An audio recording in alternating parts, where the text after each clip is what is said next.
The World Health Organization is blaming the alarming rates of maternal mental health disorders in Ghana on the lack of policies to protect such vulnerable groups. This comes on the heels of a study by the WHO, which indicates that about 50 to 57% of pregnant women and mothers in Ghana experience clinical depression during and after childbirth. 13% of this figure who experience severe depression end up committing suicide. Joyce Semefakwesu has more. Globally, about 10% of pregnant women and 13% of women who have just given birth experience some form of mental disorder, primarily due to depression. Some of these mothers are compelled to commit suicide in severe cases. According to the World Health Organization, about 50 to 57% of women in Ghana suffer from maternal mental health issues, with depression being the most common case. Lead consultant for the World Health Organization on Maternal Health Dissemination Project, Dr. Promise Sefoga, attributed the prevalence of the disorder due to a lack of screening and policy. So when a woman is pregnant, her body produces a lot of hormones that help her to go through the stress of pregnancy. Two of them we call estrogen and progesterone. So these hormones help to stimulate what we call feel-good factors in the woman so that she's okay to cope with the stress of pregnancy. After delivery, when the placenta comes out, the estrogen and the progesterone levels drop. But it's the same time that new baby stresses come up.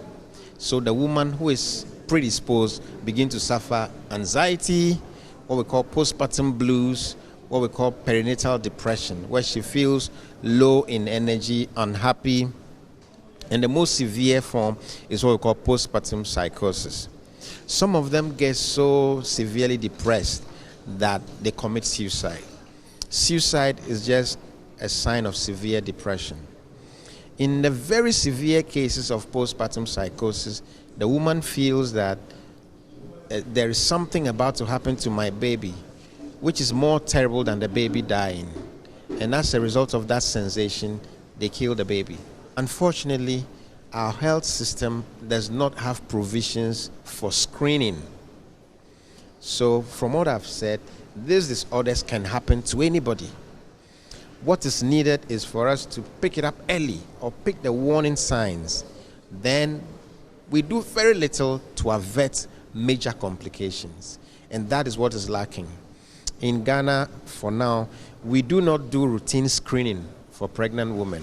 As we speak, we have reviewed all the maternal and child health related policies by the Ministry of Health and the Ghana Health Service, and including the Mental Health Act of 2012, there are no provisions for maternal mental health. There is none. And so we are emphasizing the call. Fortunately, the minister has accepted the call and said the ministry is going to take that up. So there is no policy, which is why the starting point is to have a national policy that mandates the inclusion of mental health coverage for all pregnant and postpartum mothers in order to optimize their well-being and that of their newborns and children. Speaking at the ceremony in Accra, the Minister for Health, Kweku Agyemang-Manu, said the government considered the issues a serious one and is considering drafting a policy that will provide a safety net for mothers struggling with maternal depression. Maternal mental health issues can have significant implications for maternal and child health outcomes. To address these challenges holistically and globally, the WHO member states adopted and committed to meeting global targets of the Comprehensive Mental Health Action Plan 2013 to 2030 for improved mental health services to the people. Through this initiative, the government of Ghana has made several efforts to ensure the provision of high-quality mental health services to the population.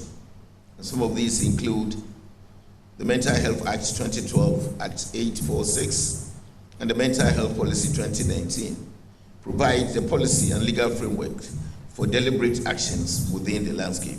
I wish to assure you that the Ministry of Health will provide the necessary leadership and direction to ensure the full implementation of the recommendations of this report.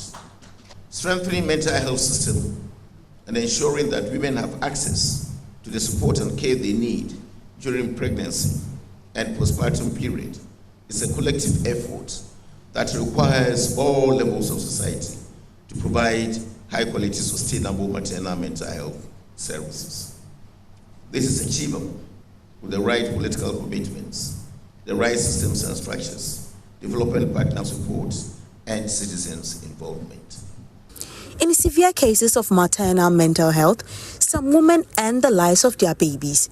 The growth, physically and mentally, of very young infants is likely to be affected by the actions of mothers with mental disorders. Prolonged or severe mental illness hampers the mother-infant attachment, breastfeeding, and infant care. Rejoice Semefak Basu's report, read to you.